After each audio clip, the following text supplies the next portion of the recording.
Yo, what's going on, everybody? It is Chad here with another In the OT podcast for BetHubSportsBlog.com.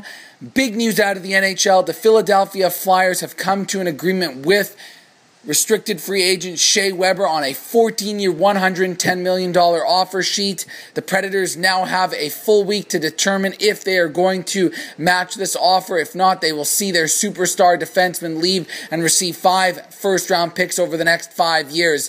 And when I saw this come out, I just absolutely fell off my chair laughing, because these kind of contract offers prove exactly what is wrong with the sport, and just the timing of it is just, it's comical. I mean, here you have the league on the horizon of another lockout. They have less than 2 months now to figure out a new CBA deal. I ranted and raved about how pathetic the original offer was by the owners to the players' union. They wanted to reduce the contracts to a maximum of 5 years, and here you have someone spitting it right back in their face saying, we're going to offer a contract nearly 3 times longer than what you guys want the maximum to be. And it really is, it just proves how much of a joke this league is. How on earth can they even allow these kind of contracts to be offered when they're trying to negotiate right now? I understand from a legal standpoint, the Philadelphia Flyers, Ed Snyder and Holmgren, they did nothing wrong. But you figure if the management side who is working with the owners actually care about hammering out this deal, that they'd maybe neglect putting an offer like this out there right now,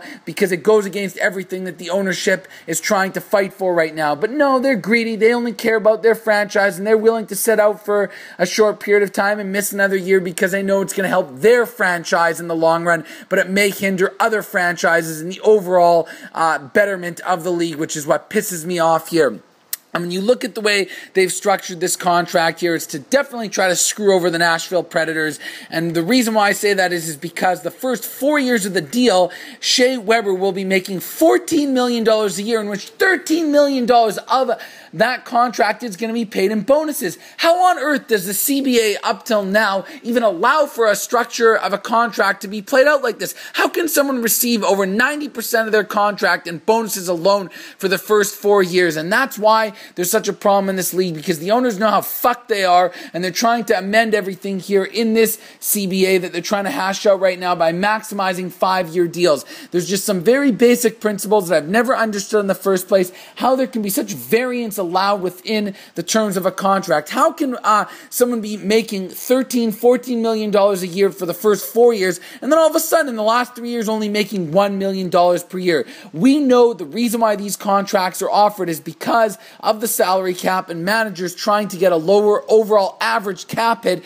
so they can bring in other players, and they know they don't want to worry about 10, 12, 13, 14 years down the road. Let the new GM, who's most likely going to be there, deal with it then, and if not, they're going to be retiring anyways and they won't have to pay them out. So the whole thing is just an absolute farce. It's not very difficult. Someone signs for 14 years and it's $110 million and it averages out to about $7.5 million per year. Well, then too bad. That's their cap hit every year. Fine. You want to allow a little bit of fluctuation? Let it be 10, 15, 20%. But there has to be a cap on the percentage of fluctuation within the terms of the amount of years that they're allowed to make on an annual basis. You can't have someone making $14 million 1 year and then $1 million at the end of the deal. I mean, it's just absolutely ludicrous. And in terms of the actual length of the contract, I don't really have an issue with it. If a team wants to go down that road and give that much long-term security, that's up to them. And if the players are willing to sacrifice maybe a little bit more than they would make, having become a free agent more times within the 13, 14 years of the deal, then that's fine. That's their own prerogative.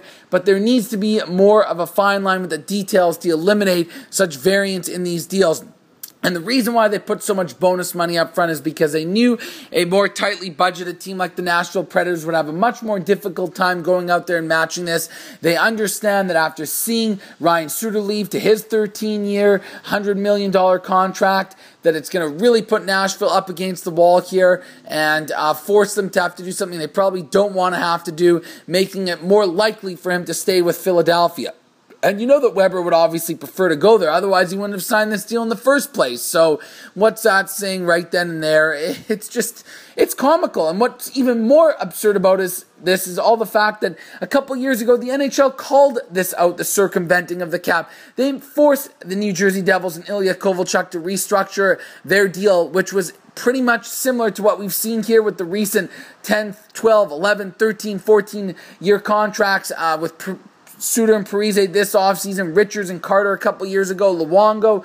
The list goes on and on. So if you're going to force one player to restructure it and call them out for circumventing the cap, why is the same grief not given to the other owners and management in this league? Why is there so much inconsistency? I just do not understand it. And I'm sure, the casual sports fan in the United States that doesn't really put a lot of stock into the NHL, it's their number 4 sport, they just have to laugh at this.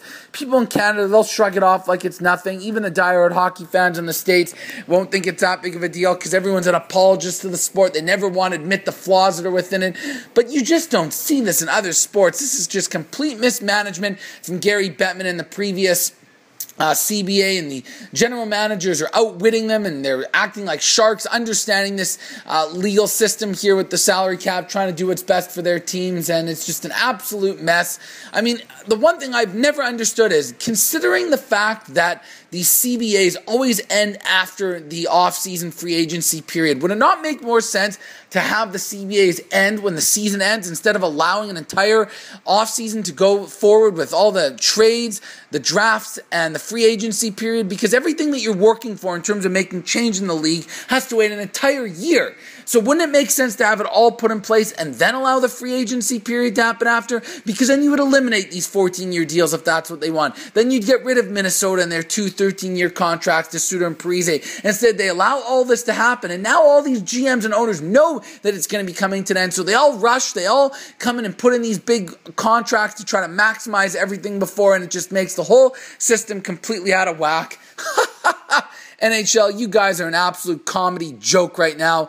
I hope the season gets lost, because then that will really put things into perspective here, and it will maybe force them to really think things through here. And what's up with these 6 and 7, 8-year deals? It's unbelievable how Gary Bettman is on the verge here, becoming the first commissioner in professional sports to be part of 3 lockouts, because he refuses to get the players, or vice versa, for them to sign a 10, 12, 15-year contract, so they don't have to deal with this all over again. Whatever, they'll probably come to an agreement sometime at the end of 2012, and then we'll get half season in or something, and then it'll go till 2018 with an option, and we'll go with another canceled season, because I just can't seem to figure it out. It's a 4th-ranked sport, and it's going to continue to be that way, and every time they have to restructure one of these deals, it just puts them further behind the 8 ball.